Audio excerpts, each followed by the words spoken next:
Hello everybody and welcome back to a brand new Dead by Daylight video. This is going to be one of those rant videos that I do.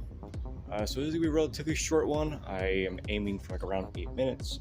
As I talk, I have some good old Springtrap gameplay from the PTB. Anyway, though, pretty much I'm just be going over my reaction and just my opinion on how I feel about the Five Nights at Freddy's times Dead by Daylight collaboration. And the first thing you should know about me is that I am a die-hard Five Nights at Freddy's fan. I've been been part of the FNAF community pretty much since like around 2000 and, actually, I think 2015, I believe, 2016. I feel a little bit foggy on the year, and I can't remember when FNAF 1 came out, but I remember I played FNAF 1 on my sister's iPad, and I got jump scared by Bonnie, and I ran in my room and curled up into a ball because I got traumatized. Because a 7-year-old should not play that.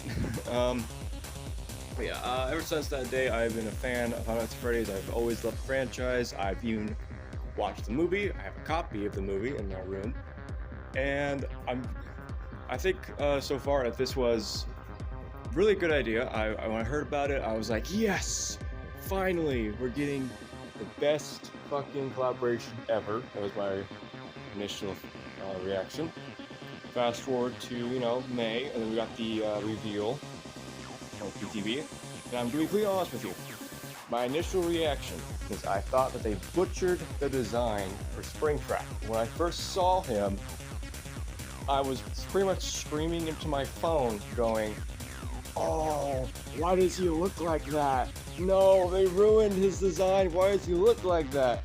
Because in my head, I thought he would look somewhat similar to the game. And if you've watched that Springtrap concept that was made like years ago now, when I saw the design that guy did for Springtrap, I thought, yeah, that's cool. It matches. It's perfect. It looks just like from the game, and it works. It looks awesome. Fire axe, major plus. When I saw that he had a knife, I at first was disappointed. I didn't know about his power yet at this point, but I saw the knife. I was like, that kind of sucks, but I understand why you'd go for the knife. Then I found out that his power involves using a fire axe, and I was therefore satisfied after that. On his power, though, his power on paper sounds a little bit like a combined Singularity, Dredge, Huntress. And they just shat that all over Springtrap and were like, this works. Of course, watching gameplay of him and obviously playing him myself, I quickly learned that he has his own unique things, what I'm trying to say. I do love the fact that you're able to just chuck this fire axe and run up to them and just grab them, jump scare them, and then you have them immediately picked up. I like the fact that you can also jump scare survivors who are in those security doors. That's awesome. The map. The map is a major plus. When I saw the map, and I saw all the Easter eggs, and I spent my first game just walking around, playing around with the survivors, just exploring the map, seeing what secrets and Easter eggs there are. Super fun. 10 out of 10. I do think this is a 10 out of 10 for power and the map.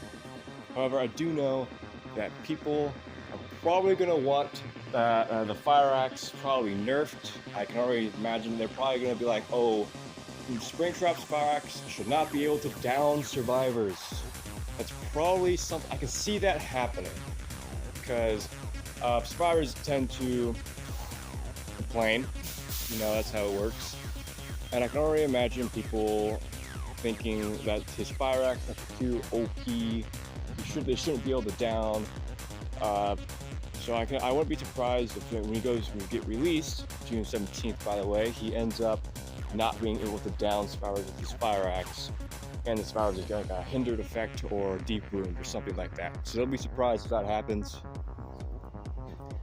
And regarding the skins that we will be getting, I've seen all of the leaks. We'll be getting we're getting 2 skins from the mobile game.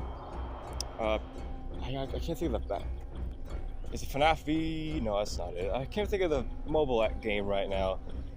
But it's a mobile game for FNAF. Basically, it's FNAF in real world life. And there's 2 skins for Springtrap, a clown costume, and then like a twisted Springtrap.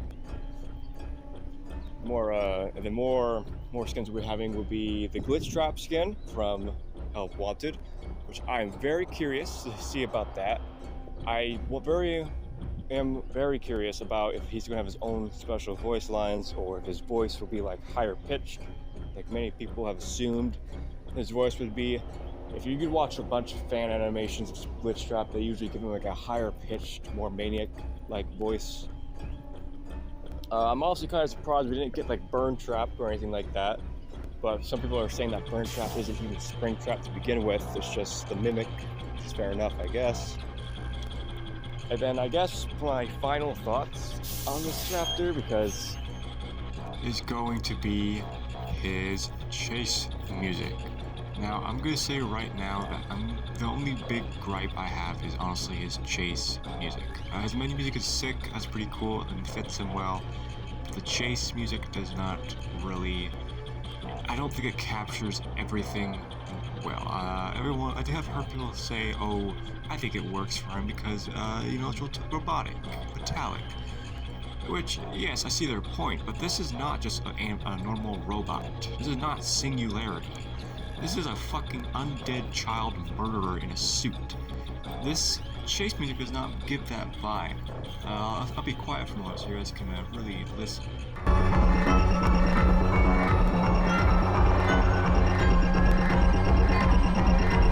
Now, I understand what they were trying to do here, but to be completely honest with you, I feel like it has a very similar problem that Singularity had when he first came out in the PTB. It's very repetitive. It has that weird alarmish sound to it that can give people kind of a headache. And it's happened before. This is not like I can see people maybe getting a headache from this. So I think that they should make it more outspoken, like make it like, oh my god, I'm being chased by something that is not human, it should not exist. It does not have that vibe that much. It has more of a vibe like I'm just getting chased by some slow ass machine that it feels like I'm getting against a Singularity. It does not feel like I'm being chased by a psychopathic murderer at all. That's just me though. Personally, I feel like a chase music like this one honestly would do better. This is a fan-made one, but take a listen.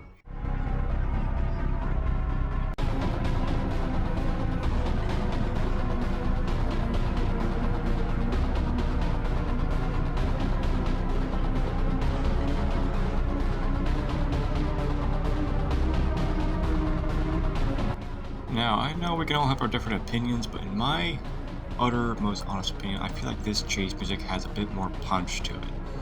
It gives me that feeling of like when I'm playing as him and I'm listening to this, it makes me feel like I'm Springtrap. And as a survivor, this new chase music, I can only imagine, would sound absolutely eerie and terrifying as hell to listen to while getting chased by this heavy killing machine. Of course, though, we can all have our own opinions. And really, that's really my only big gripe about this entire chapter. It's just I feel like the chase music is missing something that really tells you you're being chased by something otherworldly. Not really otherworldly, but more supernatural. And this is not just a robot. This is not just an animatronic. This is a killer who manipulates, hunts children, and has a big screw loose. So I feel like he deserves every single bit of recognition he can get. The menu music though, I do think is pretty good. Plus you don't really listen to it that much, and I don't really listen to menu music that much, but the chase music's really set my mood for killers. And I'm not saying this has to be like this specific chase theme. I'm just saying I think they can improve the current one, make it a little bit more outgoing. Besides that though, I think this chapter is awesome. I'm really looking forward to it. And this this chapter releases on June 17th. which it's quite a bit to go, a couple more weeks. Just hang in there, FNAF fans. Continue playing the PTB if you can. You can only do it on Steam, which is unfortunate. Yeah, whatever, if you can, hop on the PTB. It's very much worth it. He's very much fun. A lot of fun. And with that, I'm going to be leaving y'all. And I do hope you guys enjoyed this little video, and I'll be back with another video. I don't know what it'll be. Maybe it'll be Salt, maybe it'll be gameplay footage, who knows. Anyway though, without further ado, I'm going to be taking my leave, and I hope you guys did enjoy. And I know, I went over my time. I said 8 minutes, and I've done almost 10 minutes. So goodbye everyone. See ya.